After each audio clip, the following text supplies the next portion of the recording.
What's up, you all? This is Darkshider, host of the podcast of everything, and in today's episode, I will be giving you all the information you need to be successful in your college journey, whether it be for high school students who are graduating or for older adults who are returning to college to pursue a bachelor's or master's degree. If you have not already donated to the podcast yet and you would like to donate, you can visit anchor.fm/tpoe/support to chime in, or visit anchor.fm/tpoe/message, pronounce that right, to join the conversation. As always, let's dive in.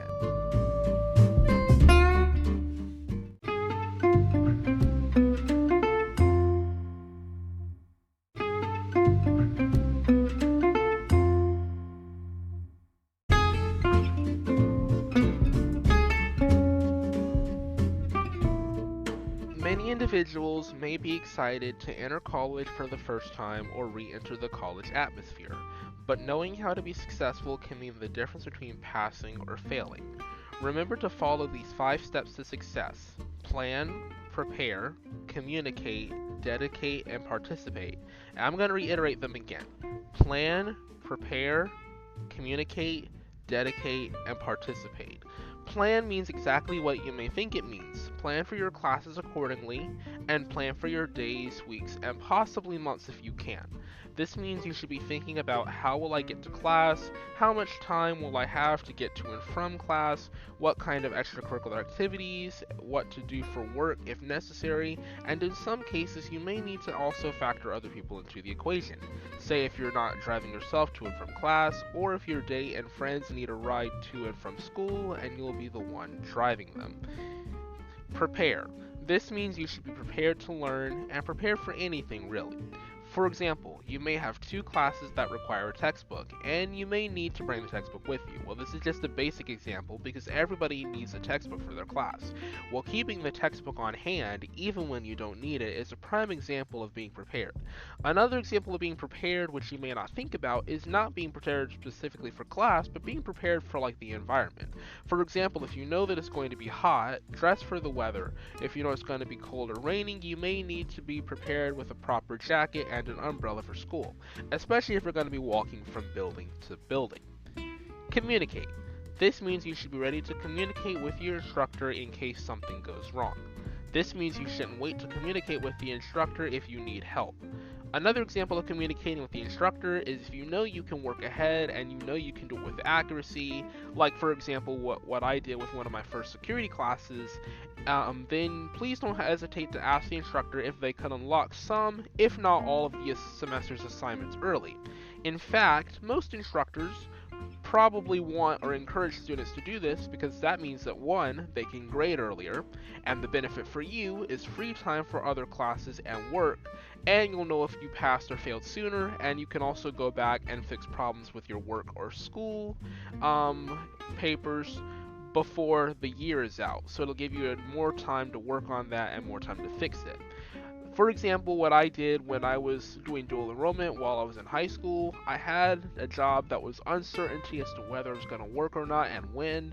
So I got my instructor, it was a 10-week class, and I got my instructor to open, I was already 4 weeks in, I got the instructor to open the last of the 6 weeks, and I went through the 6 weeks in the next, 7 to 10 days, and I got a high C or low B in the class, and by the time it was finished, I was so proud of myself because I had passed that class, a 10-week class, in only 4 weeks, and I had no other class assignments to do, so I was free for the rest of the summer, giving me more time to work on my actual job and my podcast if necessary.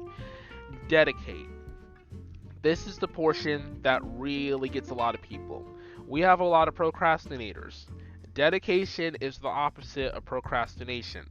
You should be dedicating based your time accordingly to how many classes you have.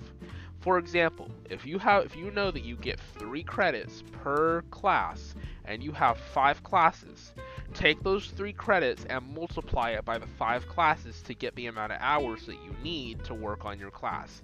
In this case, since I have 5 classes and I'm getting 3 credits per 5 classes, multiply those together, that means I should be spending at least 15 hours to your schoolwork at best each week. Some people may need to spend less time, some people may need to spend more, but this is just a base example as to how much time you possibly should spend or could spend on your schoolwork each week based upon a 3 credit an hour 5 class course load. Which means, if you have work or school or other not school, but other life events beyond school and work, you should probably be prepared to plan your life accordingly to around that base schedule. And some jobs may not allow you to do that. Like, say if you have a very different boss who might not give you as much flexibility, then you may need to adjust accordingly. But for most high school and college students, they can do 15 hours to your schoolwork each week. Even if you're not top of the line salary job where you can just get more flexibility or work from home. You don't have your degree yet. At least, some employers will give you that time, because at the end of the day, your employer, they can be strict and say you have to work these hours, but as long as you're giving them at least 8 hours a week minimum, most employers will not really care if you have to work during the midday, so long as you're giving them at least a decent portion of your time. And some jobs might not want you to work the whole 8 hour the whole remainder of your day week with them. For example, if you have a job that say they're raising their wages, they might cut back on hours because they don't want to, naturally pay you that much more money. So there's some discrepancy into those. But I don't want to get all the way into that because that's a financial topic, and I did that in the last episode. So I don't want to get into that anymore. And the last one is participate. Now, participate really has a very, I guess some could argue it has a vague meaning, but for me, this is what participate usually means. It means participating in clubs and sports that can boost your mood and engagement. And it will also boost your engagement with friends in the campus community, and can also lead to better performance in your classes, is the way I see it. And the participate can also mean participate in your classes.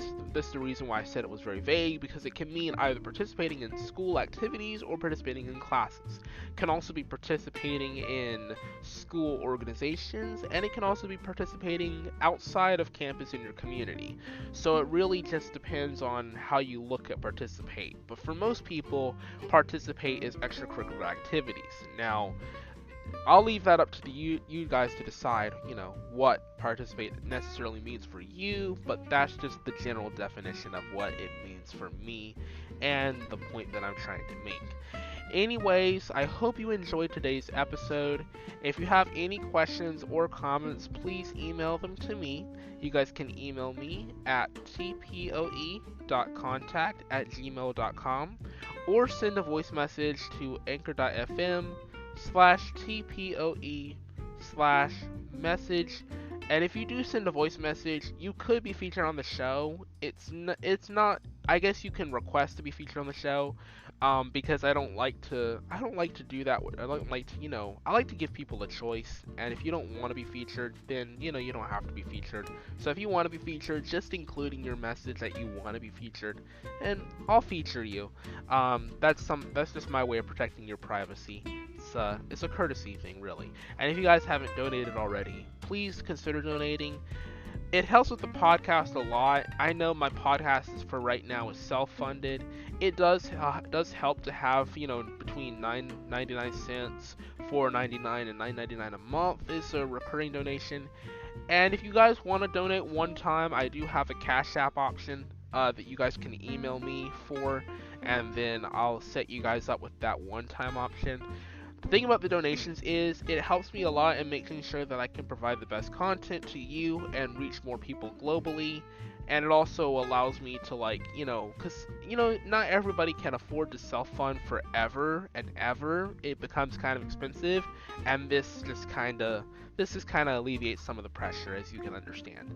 So, especially in today's environment. Anyway, thank you for joining me in this episode, and I hope to hear you guys in the next episode. And stay tuned for more information, because I will have more episodes coming out to you guys very soon on both the podcast and the YouTube channel.